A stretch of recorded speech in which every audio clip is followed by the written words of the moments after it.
আজকে আমরা একটা ইম্পর্টেন্ট টপিক নিয়ে ডিসকাশন করব। সেই ইম্পর্টেন্ট টপিকটা হলো introduction to graph and chart in R program. মানে আমরা আজকে যা শিখবো তার টাইটেল দেওয়া আছে। যাই হোক, প্রথমে ইন্ট্রোডাকশন আমাদের গ্রাফগুলোকে সাধারণত আর তিন ভাগে ভাগ করেছে। আর এই তিন ভাগে ভাগ করা আছে একটা হাই লেভেল ফাংশন। এই ফাংশনগুলোকে তিন ভাগে ভাগ করা আছে, একটা হাই লেভেল ফাংশন, একটা লো লেভেল ফাংশন, আর হচ্ছে graphic parameters. High level function এগুলা বার প্লট, বক্স প্লট এগুলা, আর হলো এবি লাইন, অ্যারোস এগুলো লো লেভেল ফাংশন হিসেবে ধরা হয়েছে। আর প্লট, পয়েন্টস, গ্রাফিক্স প্যারামিটার। যাই হোক, আমাদের এখন আসল প্রোগ্রামে আসা যাক। আসল প্রোগ্রামটা হইল আমরা যদি প্লট করতে চাই, সবার প্রথমে আমাদের বেসিক যেটা দিয়ে শুরু করতে হবে সেটা হলো দুইটা variable, plots with two variables. দুইটা ভেরিয়েবল দিয়ে আমরা প্লট করা শিখব। প্রথমে সাপোজ ধরে নেন এক্স দেয়া আছে এগুলা, আর ওয়াই দেয়া আছে এগুলা। যেমন এক্স এর কিছু ভ্যালু সি, এখানে সি বলতে বোঝাইছে ভেক্টর, আর এক্স এর ভ্যালু এগুলা, আর ওয়াই এর ভ্যালু এগুলা। আমরা এখন রান করে দেখি কি আসে। রান করলে এক্স এর ভ্যালু আসছে, এখানে দেখা যায় ওয়াই এর ভ্যালু আসছে।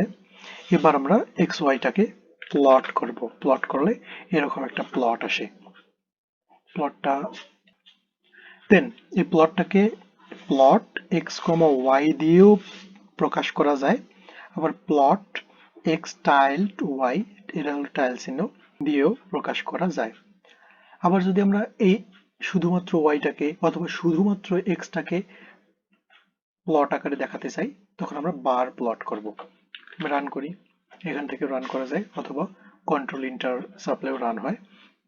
রান করলে দেখা গেল এটা হলো এক্স ওয়াই এর বার প্লট।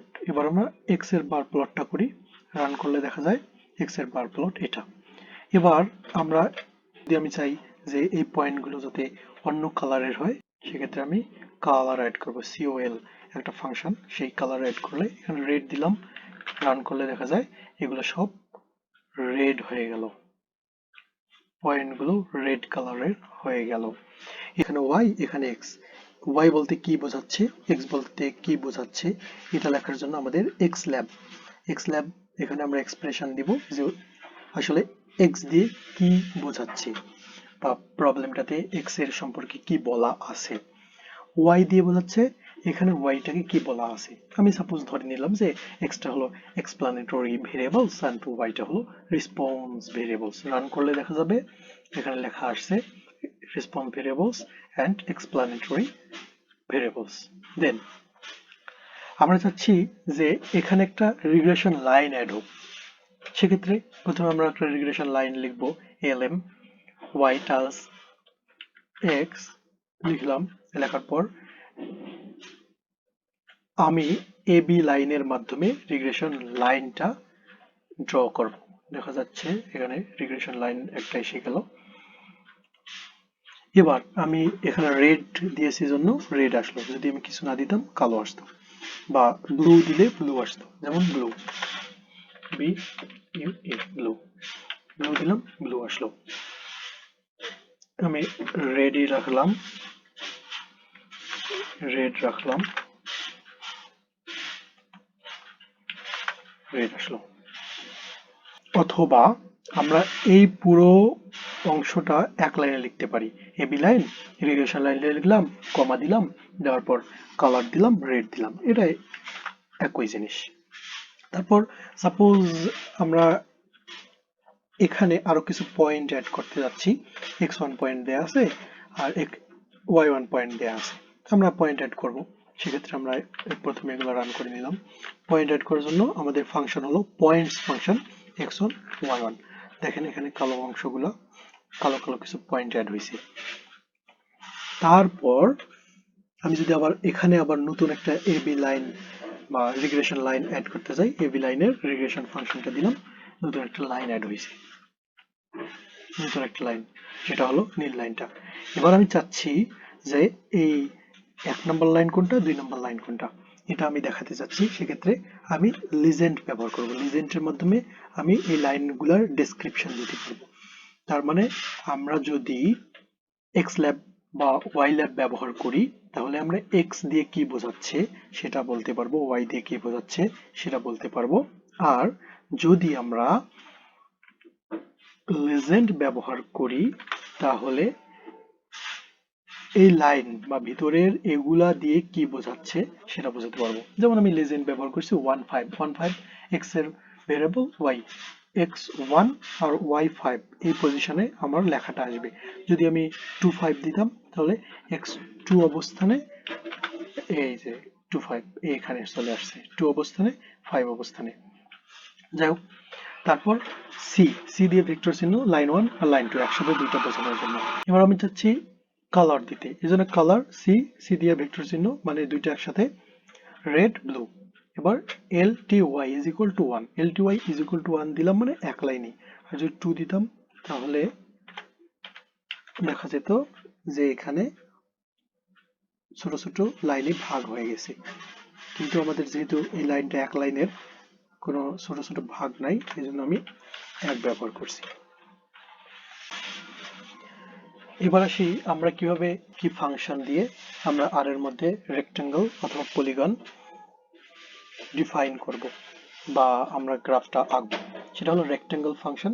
সাধারণভাবে আমরা রেক্টেঙ্গল, এটা এক্স, এটা ওয়াই, এটা এক্স, এটা ওয়াই দিলেই একটা ফাংশন চলে আসবে। যেমন এই যে এক্স ওয়াই চলে আসলো। এখন আমি চাচ্ছি এই প্লটটা বাদ দিলাম, প্লটটা বাদ দিলাম, শুধু একটা প্লট নিতে চাচ্ছি যেখানে আর কিছুই থাকবে না, শুধু ফাঁকা একটা প্লট। সেক্ষেত্রে প্লট 0 থেকে 10, মানে এখানে 0 থেকে 10 ইন্টারভাল আছে এক্স এর ক্ষেত্রে, ওয়াই এর ক্ষেত্রে 0 থেকে 10, এখান থেকে 0 থেকে 10 আছে। এক্স ল্যাব কিছুই লিখি নাই, ওয়াই ল্যাব কিছুই লিখি নাই, এই জন্য ফাঁকা আছে। তারপর এখানে 1 2 3, এখানে 1 2 3 আসার কথা, এই জন্য আমি এক্স এ এক্স টি লিখছি এন, এই জন্য লেখা আসে নাই। এবং ওয়াই এক্স টি লিখছি এন, এই জন্য কোনো লেখা আসে নাই। এবার টাইপ এন, এই জন্য এরকম চার কোণা একটা গ্রাফের মতো এসে গেছে। এবার আমরা এক্সটাকে ওয়াইটাকে রান করি, পলিগন এক্স ওয়াই করলে দেখা যাবে অটোমেটিক ভাবে একটা পলিগন তৈরি হয়ে গেছে।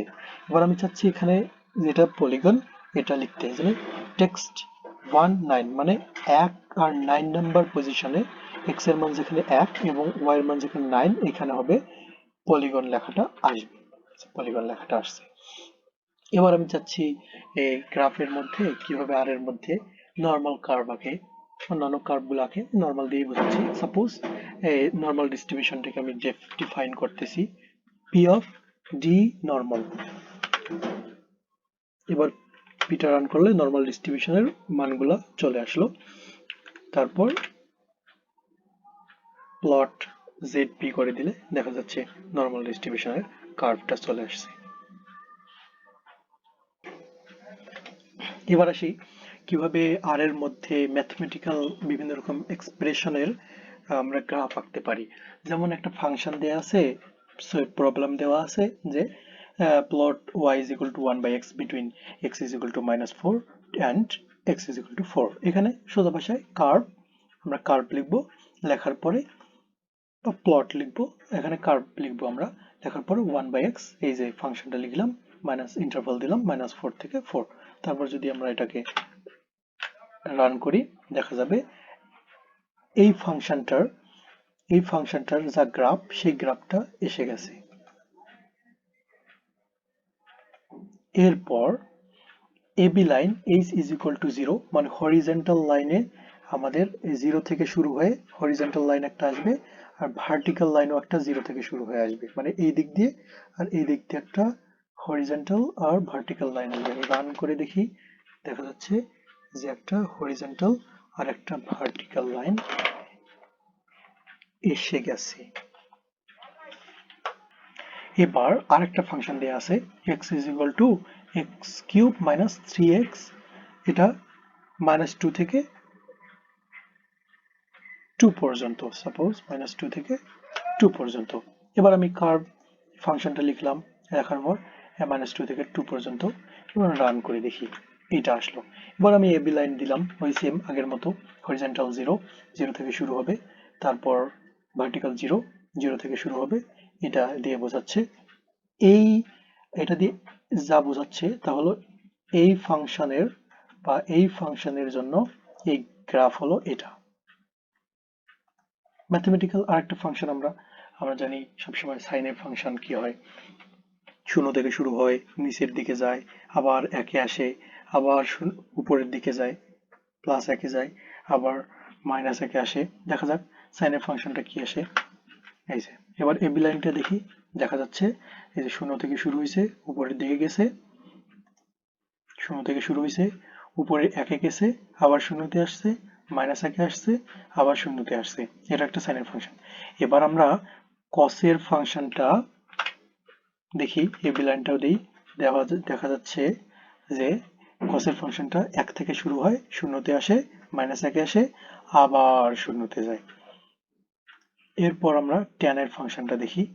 ট্যানে 90 ডিগ্রির মান সবসময় অসংজ্ঞায়িত হয়, এই জন্য দেখা যাচ্ছে 0 থেকে শুরু হয়ে উপরের দিকে গেছে, আবার 90 ডিগ্রি নিচে নেমে আসছে, আবার এইভাবে নিচে নেমে এসে আবার উপরের দিকে গেছে, এভাবে হয়।